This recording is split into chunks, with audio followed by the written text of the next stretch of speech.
Fala galera do Aula Livre, tudo certo?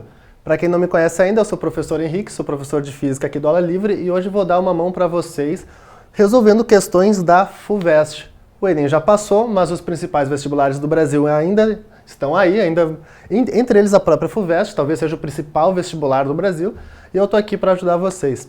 Antes de iniciarmos a aula, um aviso rápido. Primeiro, nós estamos com o chat aberto hoje no YouTube. No meio da aula ficou com alguma dúvida, pode mandar, o Yuri vai estar ali monitorando o chat, então não tem problema. Junto a isso, mais um aviso. Exclusivamente hoje, só vale para hoje, a gente tem uma super promoção nos planos trimestrais e anuais. É quanto por cento de desconto, Yuri? 30%. 30% de desconto, ou seja, a mensalidade de um plano mensal, de um plano trimestral ficaria? 59,15 ou 5 parcelas de 11,83. 5 parcelas de quanto? R$ 11,83.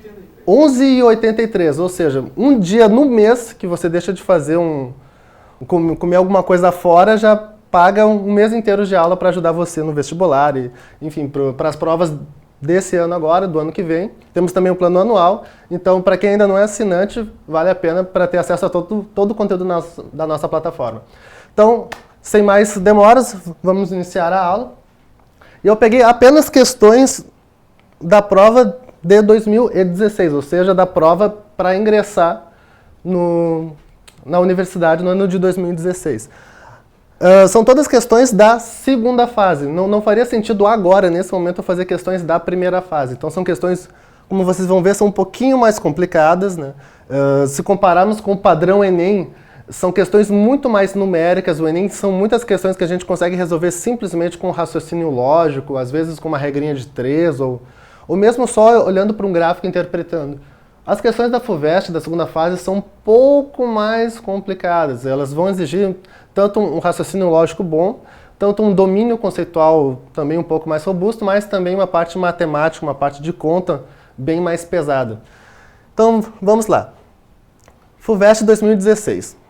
Em um circuito integrado CI, a conexão elétrica entre transistores é feita por trilhas de alumínio de 500 nanômetros de comprimento, 100 nanômetros de largura e 50 nanômetros de espessura. A. Determine a resistência elétrica de uma dessas conexões, sabendo que a resistência em ohms de uma trilha de alumínio é dada por R igual a 3 vezes 10 na menos 8 L dividido por A, em que L e A são, respectivamente, o comprimento e a área da seção reta da trilha em unidades do SI. Ou seja, repara, já é bem diferente de uma questão do Enem. Uma questão do Enem normalmente tem um texto um pouco comprido, só que não tem tanta informação. A gente consegue dar uma respirada melhor. Aqui o texto é muito pequeno, mas olha a quantidade de informação que ele falou aqui. Ele falou do comprimento da trilha, falou da espessura, deu uma fórmula, a fórmula tem grandezas que depois ele explicou, então eu tenho muita informação em pouco texto, é um padrão um pouco diferente do Enem. Então como é que eu vou resolver essa questão? Primeiro, que fórmula eu vou usar para descobrir o que eu quero? Ou até antes disso, qual é a minha pergunta? Eu quero saber a resistência elétrica. Repara, eu não preciso ter decorado uma fórmula de resistência elétrica ou nada parecido, porque no exercício ele me deu essa fórmula. Ele está dando aqui. Fórmula da resistência, nesse caso, é R igual a 3 vezes 10 na menos 8, L dividido por A. Até vou escrever isso no quadro já. Então o que eu vou precisar? Resistência vai ser igual a 3 vezes 10 na menos 8, L sobre A. O que vai ser o L, o que vai ser o A? O L é o comprimento e o A vai ser a área da seção reta. Um probleminha fácil de resolver, mas que por enquanto ainda é um problema. Eu não sei quanto é o valor dessa área. Não sei, isso pode ser um problema. Só que isso a gente vai conseguir estimar. Repara só, eu tenho uma trilha de alumínio, vamos supor que é uma coisa assim.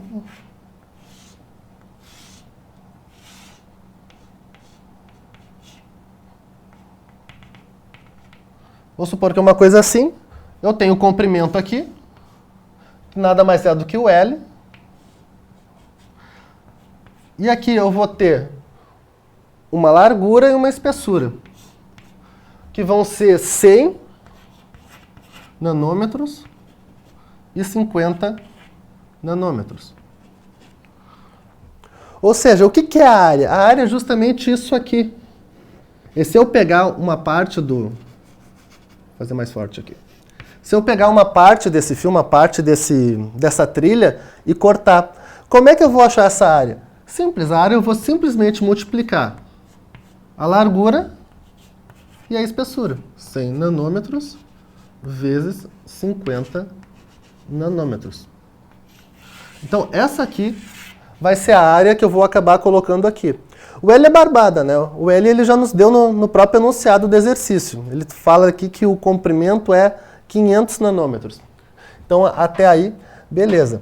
Qual é a ressalva que eu vou fazer nesse exercício? Repara, ele fala que para essa fórmula ser correta, as unidades têm que estar no SI, Sistema Internacional. Então, o que esse exercício, essa primeira parte do exercício está de fato te testando é o quê? Será que ele sabe converter a unidade? Essa talvez seja a maior dificuldade desse exercício. Nano, o que é nano? Talvez você já tenha ouvido falar em algum momento de nanotecnologia, já viu em algum filme de ficção científica, James Bond, ou algum filme espacial. O que é nanotecnologia? Por sinal, nanotecnologia caiu uma questão no próprio Enem, falando de nanotecnologia, uma questão até um tanto complicada sobre nanotecnologia. O que é nano? Nano é uma coisa muito, muito, muito, muito pequena. Para vocês terem uma ideia, imaginem 1 metro. Uma coisa de 1 metro, isso é fácil de conceber. Agora divide em 1000 pedacinhos, 1000. Cada pedacinho tem 1 milímetro. Até aí é fácil de... Né? 1 milímetro tem régua escolar, tem régua que tem 1 milímetro por milímetro, então dá para conceber. Agora pega esse 1 milímetro e parte ele em 1000 pedacinhos. Conseguiu enxergar? É muito, muito pequeno. Cada um desses pedacinhos é um micron, ou um micrômetro. Ou seja, é uma coisa muito minúscula, é do tamanho aproximado de uma célula. Tanto que o nome microscópio vem daí. É algo que me permite enxergar coisas no tamanho de uma célula. Agora, se eu pegar um micrômetro, e partir em mais 1000 pedacinhos, eu vou ter o tal do nano, um nanômetro, que é uma coisa na escala de 10 na menos 9, é uma coisa minúscula, é coisa na escala de moléculas. Normalmente, quando a gente está trabalhando com uma escala de moléculas, é que a gente vai acabar usando essa unidade. Então, isso aqui eu vou acabar tendo que transformar. Como é que eu vou fazer isso? Eu vou fazer isso usando o NOT e a NOT. Né? 1 nanômetro é igual a 10 na menos 9, como já tinha anunciado, metros. Então, como é que vai ficar essa questão? Substituindo, como é que vai ficar? 3 vezes 10 na menos 8. Se eu tenho 500 nanômetros, vai ficar 500 vezes 10 na menos 9 metros. Ok? Agora na parte de baixo. Eu vou ficar com o meu 100, só que nanômetro eu vou ter que transformar. Vezes 10 na menos 9, vezes 50, vezes 10 na menos 9. Ou seja, agora sim que eu consegui formalizar a minha conta. É agora que eu vou conseguir trabalhar com ela de fato. Nota, de cara já dá um pouco de um sustinho, né? Porque o que acontece? Eu tenho vários números aqui multiplicando, dividindo, eu tenho muita notação científica. Retomando o raciocínio, então, o que eu fiz? Eu peguei a informação que eu tinha do enunciado, que o próprio enunciado me deu uma fórmula para eu calcular essa resistência, e nessa fórmula eu tinha duas grandezas. Uma que já era dada no enunciado e outra que eu tinha que descobrir. Fiz simplesmente uma multiplicação simples, achei, joguei tudo na fórmula. Com um detalhe, eu obrigatoriamente tinha que converter a unidade. A minha unidade estava em nanômetro e para essa fórmula funcionar, eu tenho que usar as unidades do SI, como o próprio enunciado está dizendo. Então, joguei tudo na fórmula, eu achei essa encrenca aqui. Repara, tenho várias coisas multiplicando e dividindo, tenho várias notações científicas aí, tem vários 10 elevado na menos 8 e 10 elevado na menos 9. Como é que eu vou resolver isso aí? Basicamente agora é trabalho braçal, mas se a gente for um pouquinho mais esperto, em vez de sair multiplicando e dividindo que nem um louco, a gente consegue fazer isso de uma forma bem mais prática. Então repara só, o que eu posso fazer aqui? Primeiro, esse 10 na menos 9 que eu tenho aqui, eu posso cortar com 10 na menos 9 que eu tenho aqui. Já me livrei de uma encrenca. O que mais eu posso fazer? Esse zero aqui, eu posso cortar com esse zero aqui. Já me livrei de um pouquinho mais da encrenca. Agora sobrou 50 aqui, eu tenho 50 aqui embaixo. O que eu vou fazer? Corto esse 50 com esse 50. Já me livrei de mais problemas. O que mais eu posso fazer? Repara, aqui eu tenho 10 multiplicando um 10 na menos 9. Isso aqui vai ficar 10 na menos 8. O que acontece? É justamente o que eu tenho aqui em cima, um 10 na menos 8. Então eu vou cortar isso aqui também. Então no final das contas, cortei quase tudo. A única coisa que me sobrou foi esse 3 solitário aqui da frente. Então a resposta vai ser resistência igual a 3 ohms. Como eu sei que vai ser ohms aqui? Alguém pode me perguntar, professor, como que tu sabe que vai dar ohms? Eu sei que vai dar ohms por causa que a gente está usando o SI. Então a gente vai acabar encontrando nessa forma a resistência em ohms. Ok? Então tá, qualquer dúvida, o Yuri vai estar ali para ajudar vocês. Ok, então, indo adiante. B. Se a corrente elétrica em uma trilha for de 10 microamperes, o símbolozinho do micro, qual é a potência dissipada nessa conexão? Repara, na questão A, eu já tinha toda uma problemática envolvendo conversão de unidades. Aqui acontece a mesma coisa. Eu tenho 10 microamperes. Se eu quiser saber em amperes, o que eu tenho que fazer? Eu tenho que converter. Como é que eu vou converter? Então, de novo, é uma questão que está te testando, dentre outras coisas, conversão de unidade. Deixa eu apagar o quadro para a gente resolver essa juntos. Só que esse resultado aqui vai ser importante, então vou pedir para vocês guardarem com vocês. A resistência é 3 ohms.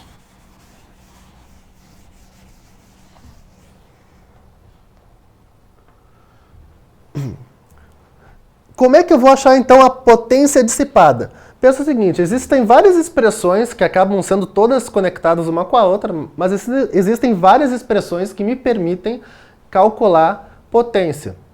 Eu tenho que sempre ver o que eu tenho. O que eu sei que eu tenho? Eu sei que no item A eu calculei a resistência e aqui ele está me dando corrente elétrica. Então eu tenho que usar uma coisa que tenha tanto a resistência, tanto a corrente elétrica. Então a expressão que eu vou acabar usando vai ser essa aqui.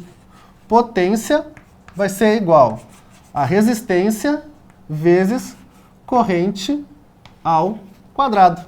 Essa vai ser a expressão que eu vou usar para resolver essa conta. Ok? Então como é que vai ficar? Potência vai ser igual a 3 ohms, que é o que eu calculei lá. Só que agora, um cuidado, né? Eu vou ter que levar o 10 microamperes ao quadrado. Só que eu quero que isso esteja no SI. Então, em vez de escrever microamperes, botar 10 microamperes, eu vou converter a unidade. Vou repetir o 10, que é o valor que está na frente, né? 10 microamperes, e vou colocar o 10 na menos 6. Porque micro significa 10 na menos 6. Você lembra que eu falei isso para vocês antes? Então, faço isso e elevo ao quadrado. A gente tem uma dúvida aí, Yuri? Uma dúvida aqui, Henrique, é do Juan. Ele pergunta se os cortes de simplificação durante a resolução da questão, se o corretor da questão vai aceitar isso. Se teria algum problema. Qual é o nome dele? Juan. Juan.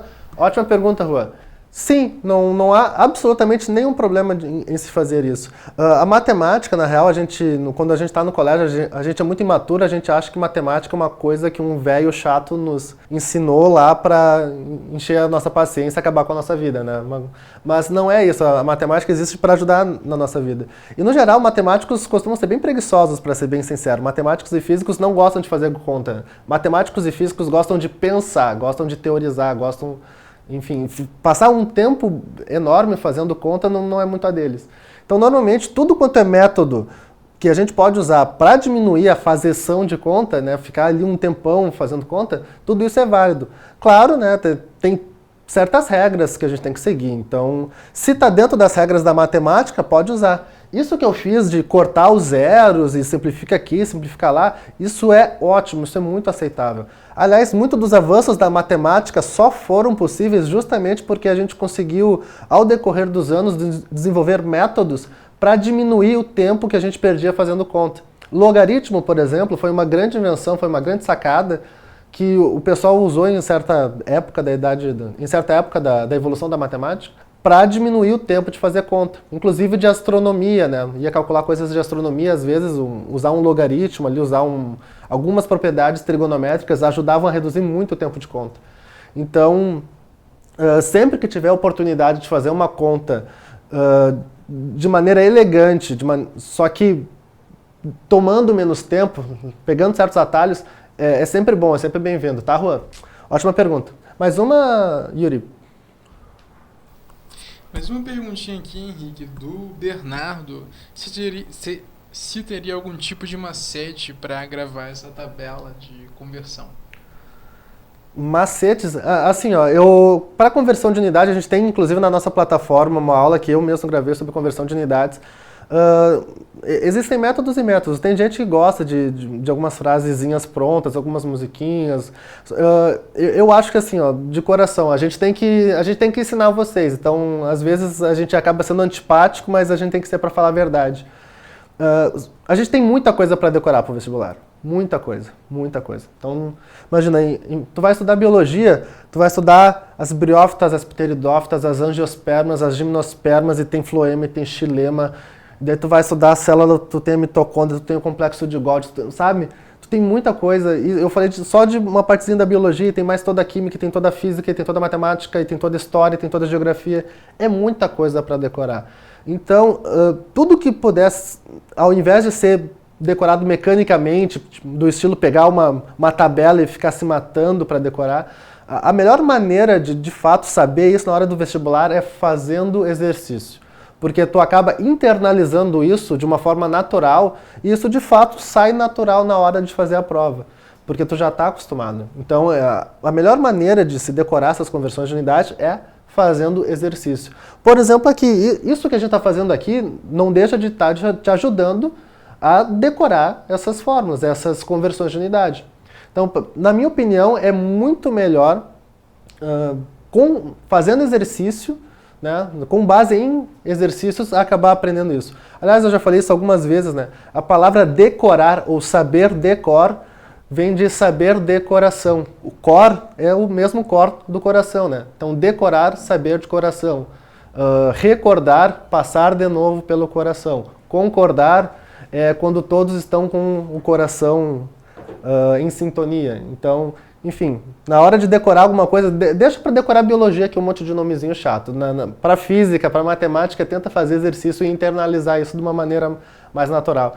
Beleza? Qual que é o nome dele? Bernardo? Isso aí. Então tá, Bernardo. Valeu pela pergunta. Mais alguma aí, ou Yuri, ou eu toco o baile aqui? Não, a galera que tá tentando ajudar o Bernardo. Tá certo. Então, onde é que eu parei? Tá. Então, o que eu fiz? Eu precisava calcular a potência, eu sei que eu tenho várias expressões para calcular essa potência. Eu tive que analisar o que eu tinha e o que eu precisava. Então eu vi que o exercício me dava corrente, eu tinha resistência elétrica, que eu tinha calculado no item A, então eu consigo usar a expressão P igual a R vezes I ao quadrado. Tenho que tomar o cuidado para converter a unidade aqui. Como eu falei, micro é 10 na menos 6, né? Então, coloquei aqui e levei ao quadrado. Agora é só questão de fazer conta.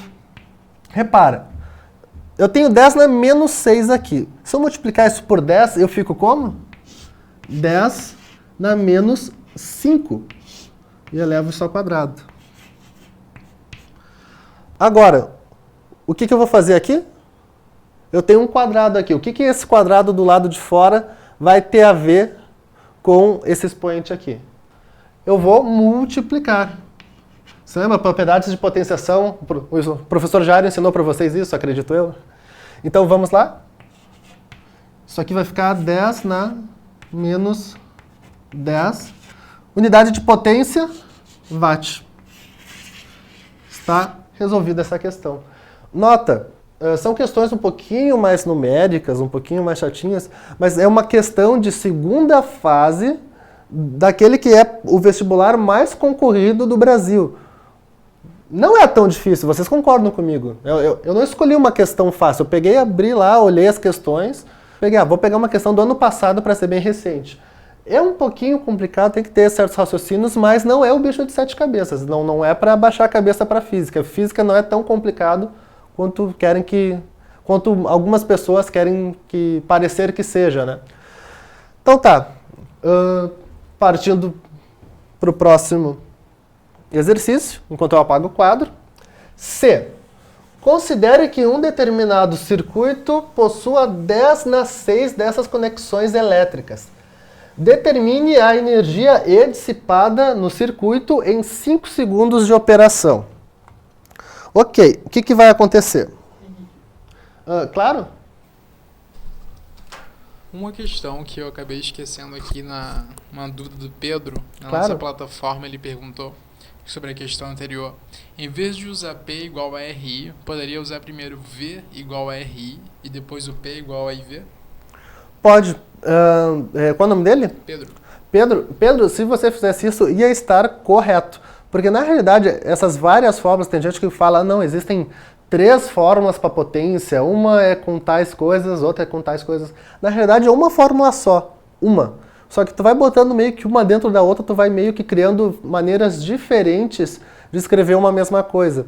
Isso que você me falou, se eu fizer isso, vai dar certo? Vai, só que vai fazer mais conta. Então, para que fazer mais conta se pode fazer menos conta? Até porque nessa questão tu sabe fazer, pode ter outra que você não saiba, então vai acabar precisando de um tempo maior para pensar. Então, todo tempo em hora de fazer prova é precioso, né? Então eu aconselho ter essas manhas de enxergar, não, é mais rápido eu fazer dessa maneira, é mais difícil eu fazer dessa. Mas você ia achar a resposta, está correto fazer da maneira como você falou. É isso aí? Qual é o nome dele? Pedro, isso aí, valeu pela pergunta. Então tá, eu tenho aqui, perdão, deixa eu tomar uma água. Eu tenho aqui, eu vou usar, então, a definição de potência para resolver essa pergunta. Daí, agora é um momento que é muito bom de esclarecer um negócio. É muito comum o pessoal me perguntar sobre potência e falar, pô, tão de palhaçada comigo. Eu vejo potência em mecânica, eu vejo potência em termodinâmica, eu vejo potência em eletromagnetismo, eu vejo potência em tudo quanto é lugar. Cada hora é uma fórmula diferente, eu fico confuso, não sei como fazer. Uma hora eu tenho que usar trabalho, outra hora eu tenho que usar, sabe? E o pessoal costuma ficar muito confuso com isso. Em tese, potência é uma coisa só. Potência, é bom ter domínio conceitual da coisa. Potência é o quanto tu gasta, o quanto tu despende de energia por unidade de tempo. Então, se tu dá tanto de energia por unidade de tempo, tu tem uma certa potência.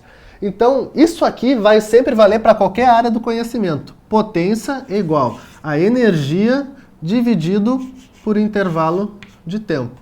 Isso aqui vale para qualquer área do conhecimento, não só para física. Isso aqui pode ser para matemática, pode ser para química, pode ser para biologia, pode ser para qualquer coisa.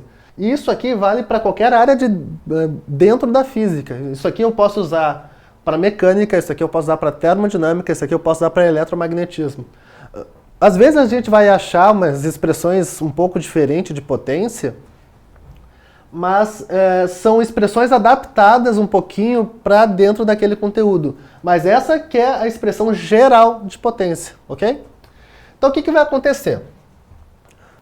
considere um determinado circuito que possua 10 na 6 dessas conexões elétricas. Determine a energia dissipada no circuito em 5 segundos. Ou seja, olha para a minha fórmula aqui. O que acontece? Eu sei do meu intervalo de tempo aqui. Está dito ali. Eu tenho 5 segundos. Então, isso aqui eu já tenho. Quero saber a energia.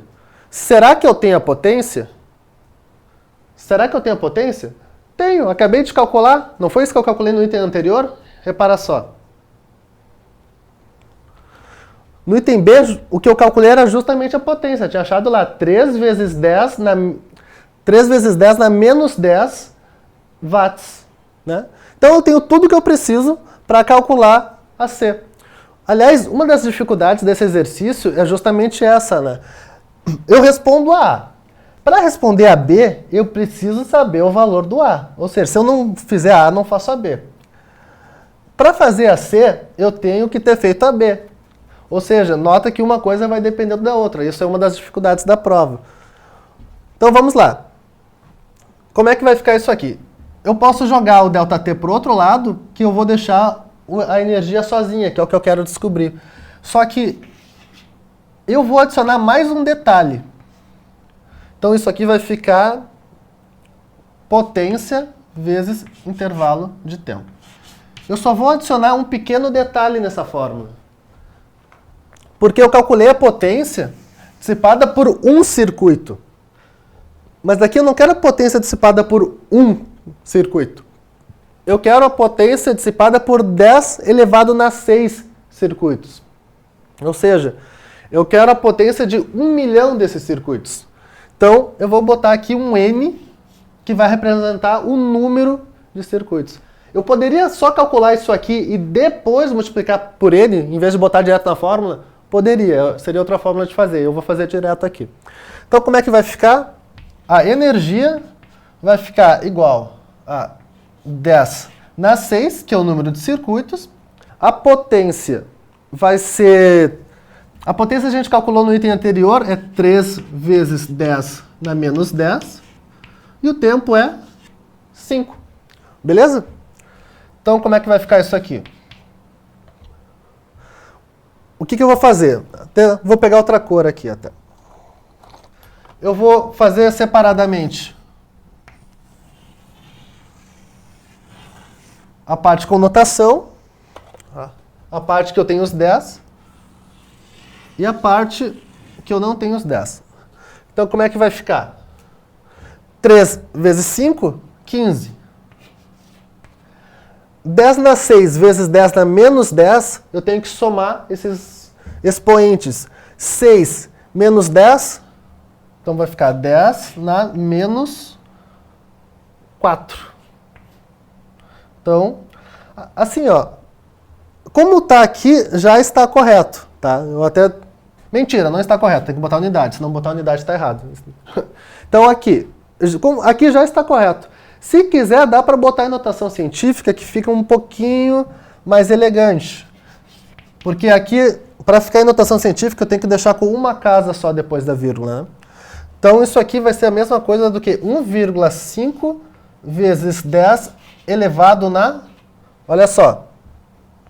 Eu teria como se fosse uma vírgula aqui, 15,0.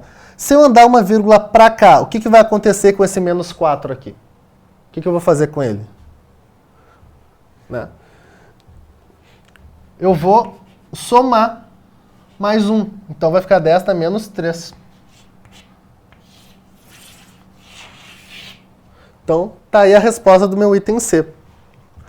1,5 vezes 10 na menos 3 Joule. Ok? Então tá, a última questão, ela é uma questão um pouco mais... menos ortodoxa, ela é um pouquinho mais criativa, vai dar um pouquinho mais de trabalho na hora de raciocinar. Mas também é uma questão tranquila de se fazer. Deixa eu apagar o quadro enquanto eu leio. Então vamos lá. D. Se não houvesse um mecanismo de remoção de calor, qual seria o intervalo de tempo ΔT necessário para a temperatura do circuito integrado variar de 300 graus Celsius? Ou seja, agora complicou um pouco. Misturou áreas do conhecimento da física que são diferentes, são um pouco distintas. Misturou a parte de física térmica com a parte de eletromagnetismo, a parte de circuitos. Como é que eu vou fazer? Primeiro, se lembra o que eu disse? A fórmula de potência, a expressão geral de potência é sempre a mesma, independente da área de conhecimento. Eu botei lá, potência vai ser igual a energia dividido por intervalo de tempo. Se lembram disso? O que vai acontecer?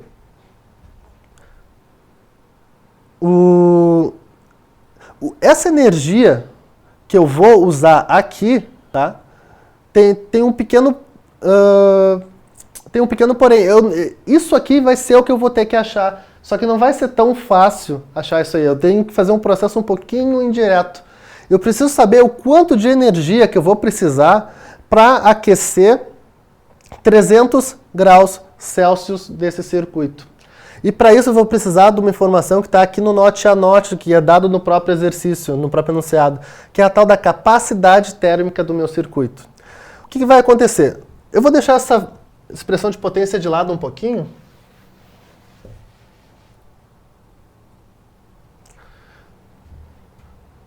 E vou ficar com... Tá, ok. O que vai acontecer? Vocês se lembram dessa expressão aqui? O calor sensível vai ser igual a massa vezes o calor específico vezes a variação de temperatura. É uma fórmula que a gente vê do calor sensível lá na física térmica. O que acontece? Aqui ele está me dando a tal da capacidade térmica. Capacidade térmica nada mais é do que isso aqui, o M vezes o C. Ou seja, eu posso reescrever essa expressão como capacidade térmica vezes variação de temperatura. Ou seja, o que é esse Q aqui? Calor sensível. O que é calor? Né? Nada mais é do que energia. Ou seja, é esse valor de Q aqui que eu vou acabar usando lá na expressão da potência. Então, como é que vai ficar? Q é igual. C é dado no enunciado, tá ali. Capacidade térmica do circuito integrado. 5 vezes 10 na menos 5. Eu vou variar minha temperatura em 300. Aí que tá, um detalhe interessante agora. Eu tenho aqui 300 graus Celsius. E aqui, na capacidade térmica, eu tenho Kelvin. São unidades diferentes. Eu vou precisar transformar? Não. Como assim, professora? São unidades que medem a mesma coisa, são unidades diferentes. Eu não vou precisar converter? Não vai precisar. Porque isso aqui vai ser um intervalo de temperatura. E o intervalo de Kelvin com o intervalo de grau Celsius é o mesmo. Se eu aumentar em 100 graus Celsius um objeto, é a mesma coisa do que aumentar em 100 kelvins. As unidades são diferentes, mas os intervalos são iguais. A gente tem alguma pergunta aí, Yuri? É mais uma observação, Henrique, aqui de um dos nossos usuários. Claro. O Badigbar, não sei se está certo a pronúncia. Ele fez um lembrete até para uma pergunta anterior do Bernardo, que nessa questão ele até deu o valor do dano, né, como sendo 10 elevado a menos 9. Deu o valor? Sim, exatamente. Claro, até vou fazer um comentário em cima do... Como é que é o nome dele? O nome complicado? Desculpa. Eu não vou conseguir pronunciar seu nome, desculpa. Mas basicamente assim, ó. Aqui ele deu pro nano, foi bonzinho. Mas ao mesmo tempo ele não deu pro micro. Você lembra? No exercício B tinha o valor do micro, não foi dado. Então tem esses cuidados também, né? Mas sim, aqui ele foi legal e deu que 1 nanômetro é igual a 10 na menos 9 metros. E até aí foi legal. Voltando para alternativa D, para a questão D de qualquer maneira. Então como é que vai ficar isso aqui? Tem várias maneiras de fazer essa conta, né? O que eu posso pensar? Eu posso pensar que esses 2 zeros aqui eu vou acabar descontando desse menos 5 aqui. Então eu posso fazer o seguinte. 5 vezes... Corto 2 aqui, isso aqui vira 3. Vezes 10 na menos 3, vezes 3. Então isso aqui vai ser igual a, multiplico 5 com 3, 15 vezes 10 na menos 3 joules. Ok? Então já achei o meu valor de energia. Já achei o meu valor de energia. O que eu vou fazer agora com ele? Agora eu vou colocar na expressão de potência. A potência vai ser igual a energia, que em vez de escrever E nesse caso eu vou escrever o próprio Q, mas lembrando que o Q é energia, porque calor é energia, dividido por intervalo de tempo.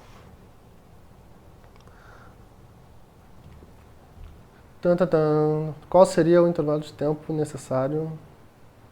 Tá, ok. Então o que eu quero é achar o intervalo de tempo.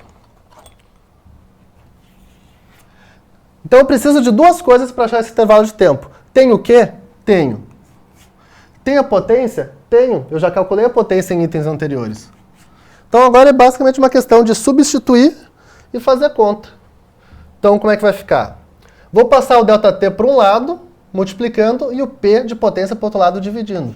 Então ΔT vai ser igual a Q dividido por P. Já posso substituir aqui para poder apagar. 15 vezes 10 na menos 3, dividido potência. Eu tenho anotado aqui o valor da potência que a gente fez no outro exercício. A gente achou 30 vezes 10 na 10 na menos 3. Não. 3,0. Eu já anotei em notação científica, depois eu vou melhorar isso. Então é 3 vezes 10 na menos 4. Deveria ter anotado isso no quadro, ficaria mais fácil. Opa.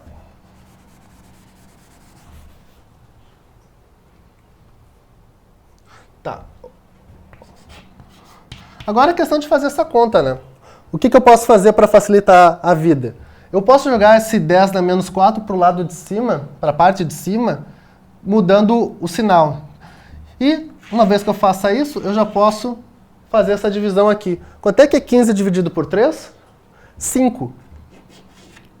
5 vezes 10 na menos 3, vezes 10 na mais 4. Eu joguei da parte de baixo para a parte de cima, mudei o sinal. Então eu vou ficar com 5. Eu tenho 10 elevado a alguma coisa vezes 10 elevado a alguma coisa. Vou simplesmente somar esses expoentes. Então vai ficar menos 3 mais 4, 10 na 1. Que nada mais é do que o próprio 10. Ou seja, a gente chega no final do exercício achando o resultado de tempo igual a 50 segundos.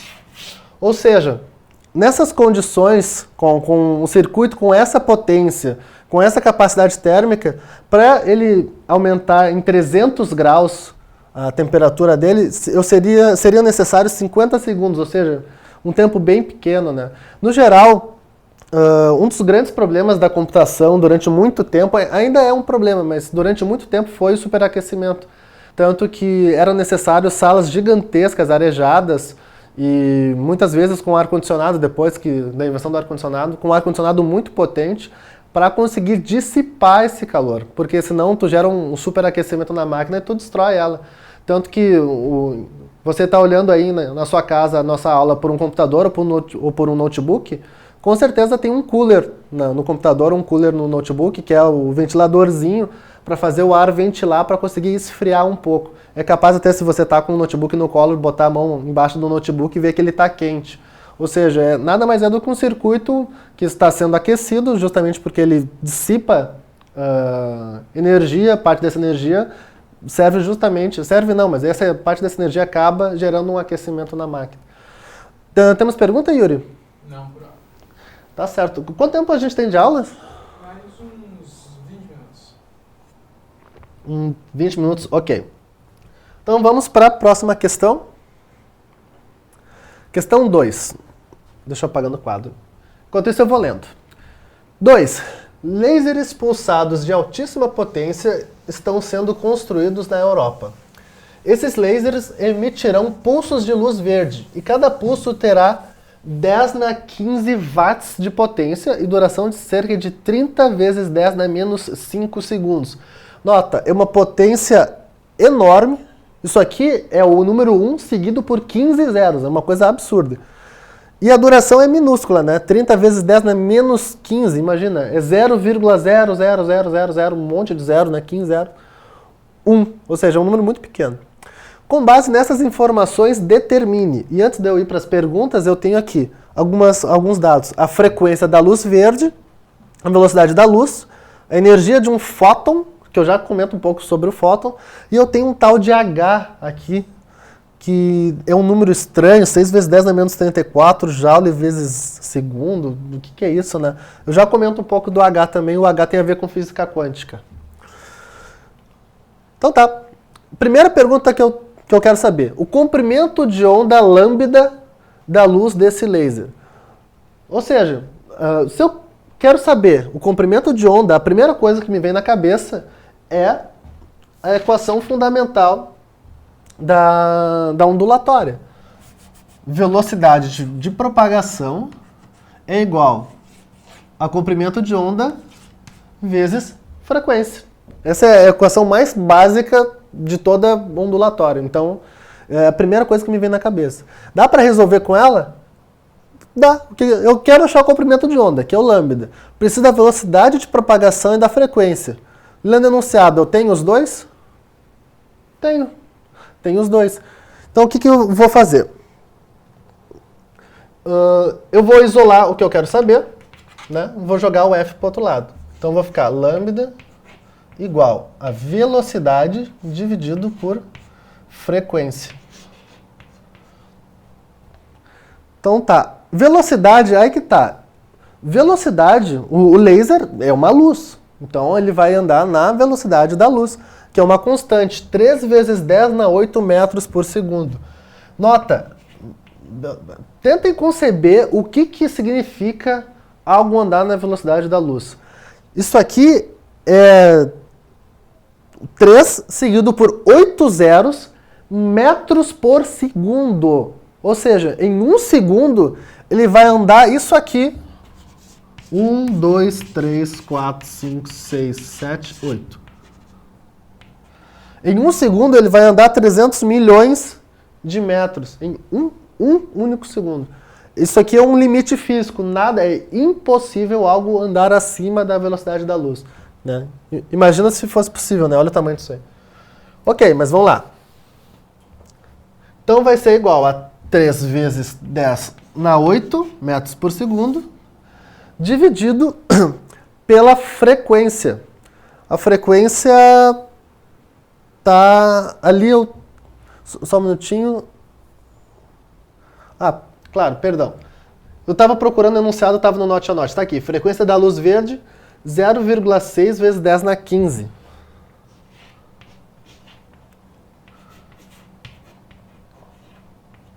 Ok? Agora é basicamente uma questão de fazer a conta, né?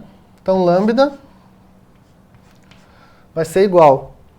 Tem várias maneiras de fazer isso de uma forma mais rápida, né? O que eu imagino que seja a forma mais rápida? Eu vou pegar esse 0,6 e vou transformar ele em 6 vezes 10 na menos 1. Ok? Opa, isso é na parte de baixo da fração. Então vou ficar com 3 vezes 10 na 8, dividido por 6 vezes 10 na menos 1, vezes 10 na 15. Por que eu fiz isso? Porque isso aqui é mais fácil de dividir. Só por causa disso. Né? Então, vamos lá. 3 dividido por 6. Uma coisa é dividido pelo seu dobro. Quanto é que vai dar? 0,5. 1 meio, né? 1 meio ou 0,5. Vezes. Agora isso aqui é só eu ver quanto é que vai dar a soma dos expoentes. Eu posso até fazer o seguinte, ó.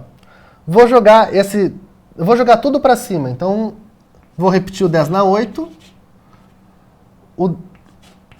O 10 na menos 1 vou jogar para cima trocando sinal. E o 10 na 15 vai para cima trocando sinal.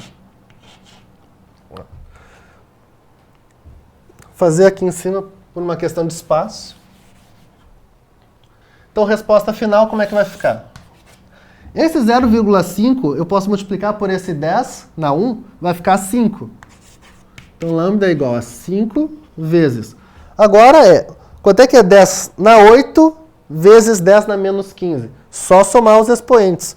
8 mais menos 15 vai ficar menos 7. Então, 10 na menos 7 metros. Esse é o valor do comprimento de onda, beleza? Então, a primeira questão já foi o comprimento de onda lambda da luz desse laser. Agora, exercício 2. A energia contida em um pulso. Novamente, a gente vai usar a definição de potência, exatamente da mesma forma que a gente usou no primeiro exercício, para resolver esse exercício. Como é que vai ficar?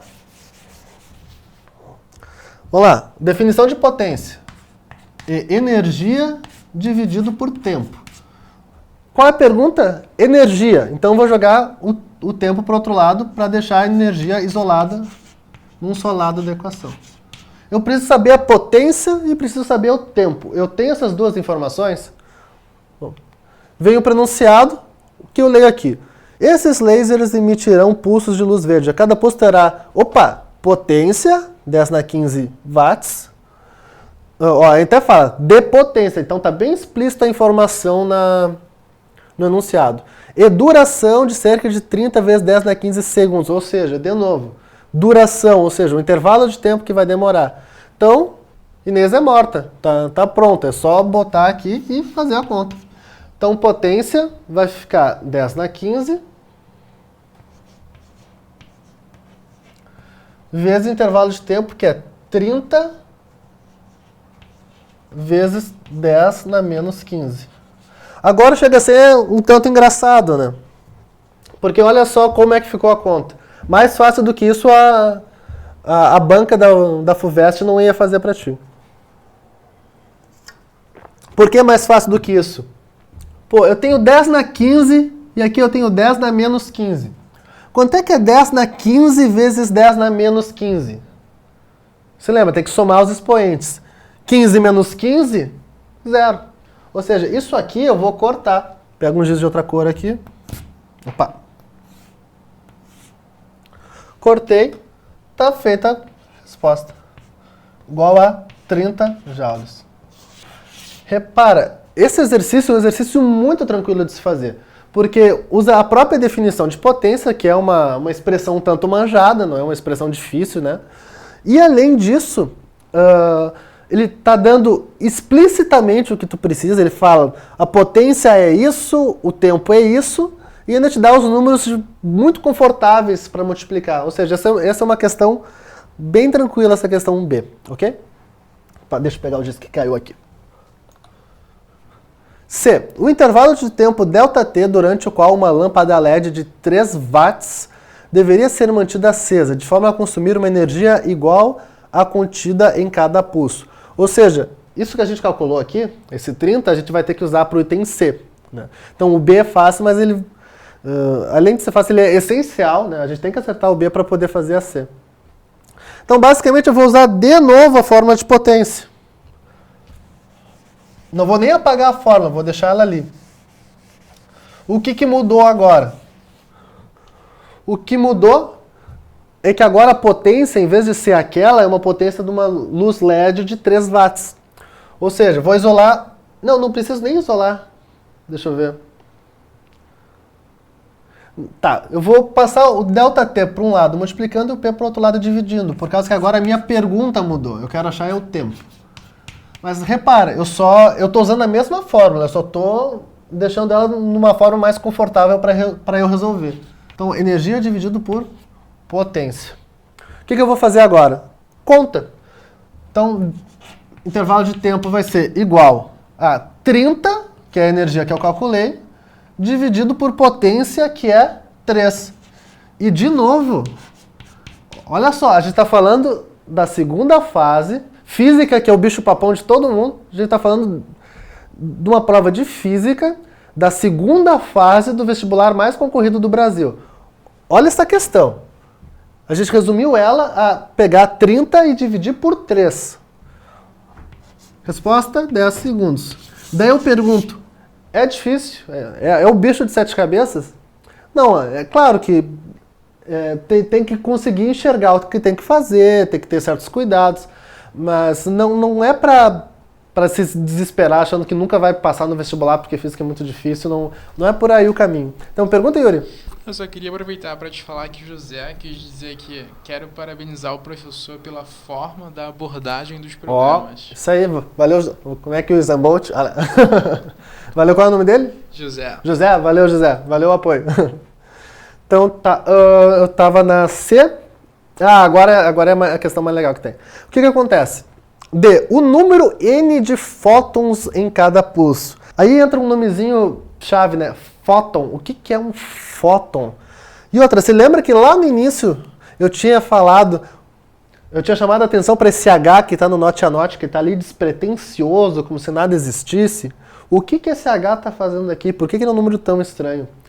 Esse H ele tem a ver com a tal da física quântica, que muita gente fala de física quântica, quase ninguém entende, quase ninguém mesmo, nem na faculdade as pessoas entendem de física quântica, mas que é uma coisa muito bonita, aliás, é uma das coisas mais bonitas que existe na ciência. Mas o que é esse H? Antigamente, sempre... Um pouco de história da ciência para contextualizar. Sempre se teve essa questão de o que é a luz. Talvez você, em algum momento da sua vida, já tenha filosofado um pouco sobre isso, né? O que é a luz? Será que a luz é matéria? Será que a luz é onda?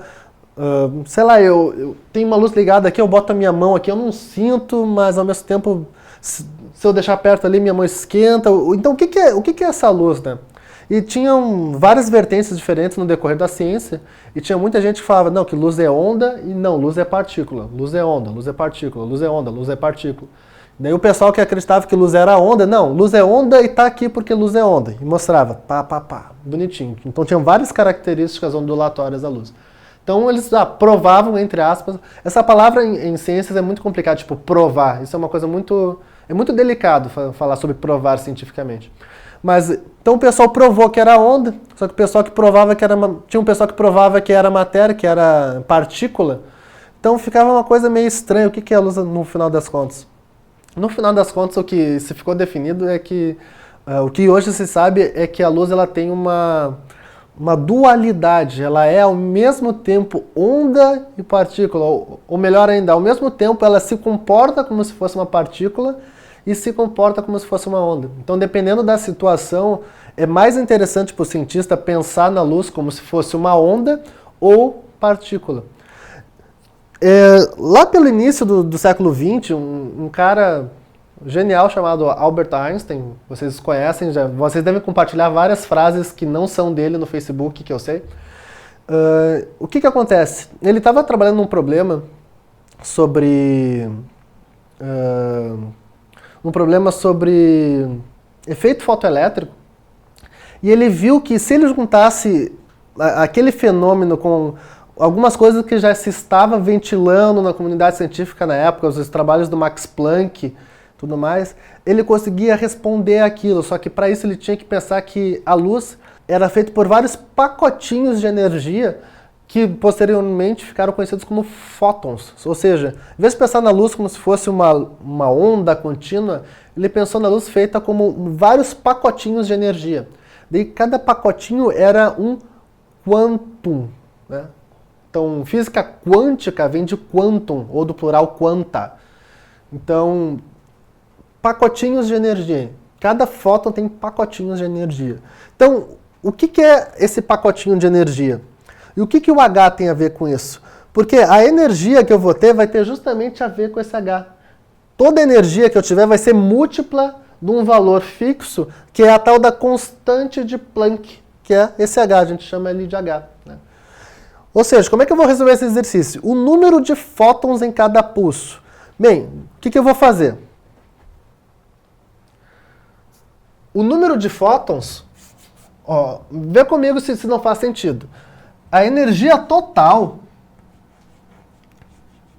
vai ser igual a energia de cada fóton vezes a quantidade de fótons. Faz sentido essa expressão? Aqui não é nem física, é matemática, né? Energia total vai ser a energia de cada um vezes a quantidade que eu tenho no total, beleza? Então, isso aqui é a minha pergunta. Agora tem que descobrir o resto. Energia total, eu tenho. Eu calculei. Você lembra? A energia total a gente tem calculado. Mas e a energia de cada fóton? Quanto que vai ser? E daí que entra o tal do H. Porque a energia de um fóton, daí entra o trabalho do Planck, a energia do fóton vai ser igual a constante de Planck, que é o H, esse H aqui, esse H aqui, né, o H que está no enunciado, vezes a frequência da onda. Isso aqui é informação importante. Ah, como é que eu vou saber isso? Eu nunca vou saber isso, eu vou rodar na prova. Não, está no próprio formulário, está no próprio note a note. Ó. Energia do fóton igual a H vezes F. Obviamente, se eu simplesmente jogo a fórmula para você e você não sabe usar, não vai servir de nada. Então, por isso que é até interessante, eu trouxe aqui um pouco de história da ciência, contextualizei um pouco, porque senão vai chegar na hora, tu vai olhar para isso aqui e não vai nem saber o que fazer, né? Então, basicamente, eu vou substituir esse EF aqui por H vezes F. Então, eu vou ficar com o quê?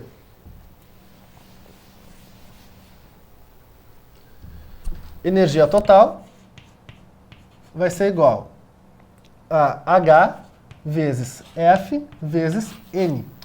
Eu quero achar o N, então eu vou jogar tudo que está aqui para o outro lado dividindo.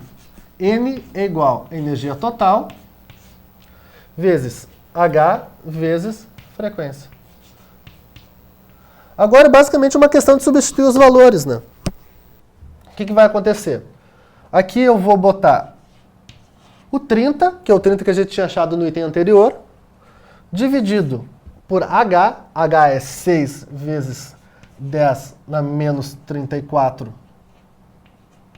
joule vezes segundo, multiplicar pela frequência. A frequência dessa luz nada mais é do que a frequência da luz verde, é o valor que eu tenho ali. Então vai ser 0,6 vezes 10 na 5. Agora tem uma conta chatinha, mas é basicamente só resolver ela e o exercício está pronto, né? Então o que vai acontecer? Posso até fazer algumas simplificações aqui, né? Eu posso pegar, dividir por 3 em cima e embaixo. Então eu vou ficar como? Divido aqui por 3 e divido esse 6 por 3. Como é que vai ficar? Ah, mais do que isso, eu vou pegar tudo que já tem 10 elevado em alguma coisa e vou jogar para cima. Então eu vou ficar com o 10, 30 dividido por 3, vezes 10 na mais 34, vezes 10 na menos 5, e embaixo eu fiquei com 2 vezes 0,6. Isso aqui, eu vou acabar tendo que dividir 1 por isso aqui, para conseguir resolver essa conta, e depois multiplicar por isso aqui. Então vamos lá. Aliás, vou dividir esse 10 por isso aqui, que vale mais a pena. Então 10 dividido... consegue pegar bem o quadro aqui? Consegue. Então 10 dividido por 1,2. Meu Deus do céu, eu não sei multiplicar com vírgula. É muito difícil. Não, eu vou tirar essa vírgula e botar um zero aqui. Não tem estresse, ok? Então quanto é que vai ficar isso? Vai ficar com 7...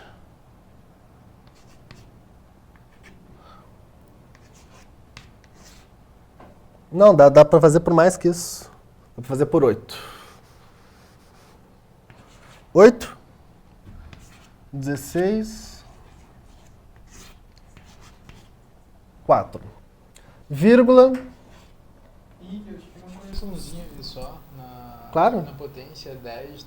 Tá 10 elevado a 5, era para estar, no caso, a 15, né? Ah, 15, obrigado. Obrigado. O Nacho 91 categorias. O Natos falou, obrigado, cara, muito obrigado. Tu vê só, um erro de anotação, né? Isso aqui foi erro de quando eu trouxe de cá pra cá. Então tem que ficar ligado. Brigadão. Que bom que me avisou, ia dar tudo errado depois. Obrigado. Então, por 3, uma casa depois da vírgula tá bom já. Isso aqui vai dar 36. E o resto não me interessa. 8,3 tá bom já pra mim. Então, vai ficar resposta final. Tá. Eu tô vendo como é que eu vou administrar o espaço do quadro. Achei que isso aqui, 10 dividido por 2 vezes 0,6 vai dar 8,3.